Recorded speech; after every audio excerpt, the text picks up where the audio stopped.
こんにちは、シュタインバッハ大学の石川です。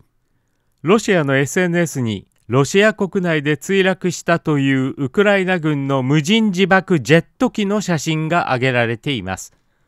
ウクライナ軍が開発していると以前から言われていた無人ジェット機のようです。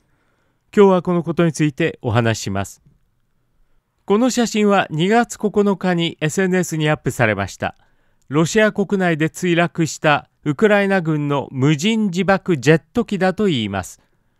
両側の翼とも中ほどできれいに分断されていますが、これはウクライナ軍が輸送しやすいように主翼を分解できるようにした部分が地上衝突時の衝撃で外れたように見えます。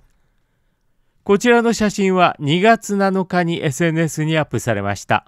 先ほどの雪の上に墜落した機体の写真とはまた別の機体だということは、墜落した地面にまだ雪がさほど積もっていないことからわかります。こちらの写真ではおそらくは調査のために分解されています。これは無人ジェット機の前方に積まれていた爆薬です。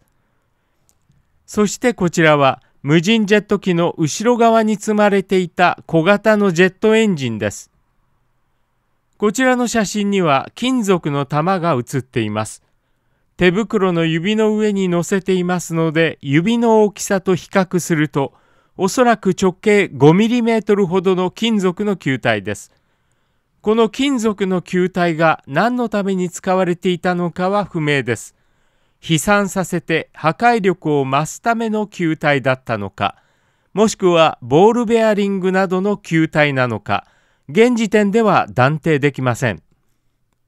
外された小型のジェットエンジンにはブランドマークが描かれているのが見えます。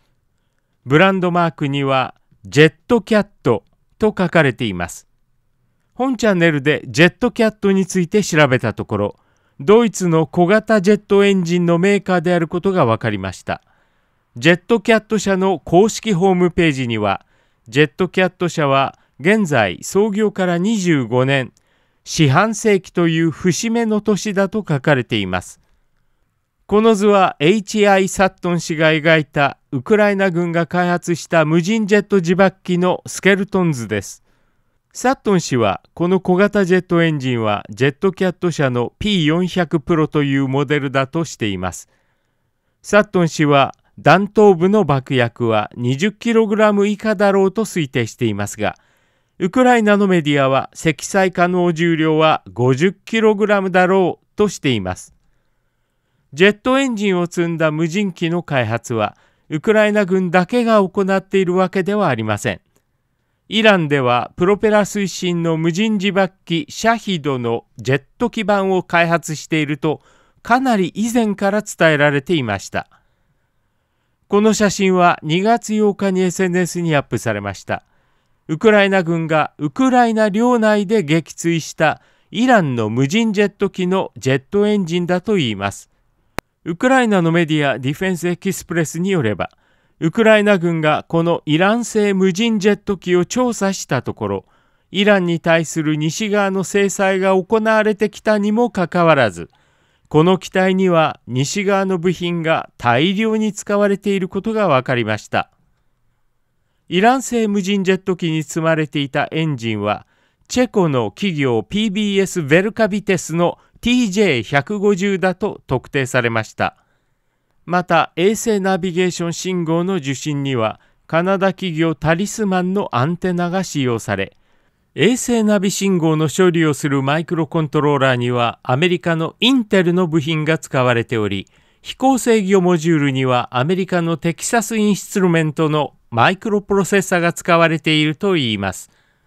管制後方のユニットには、スイスの ST マイクロエレクトロニクスのマイクロコントローラーチップが使われているということです。チェコ製のエンジン TJ150 の重さは 18.9kg です。エンジンの長さはおよそ52センチ、直径はおよそ27センチに過ぎません。最大推力は1500ニュートンだと、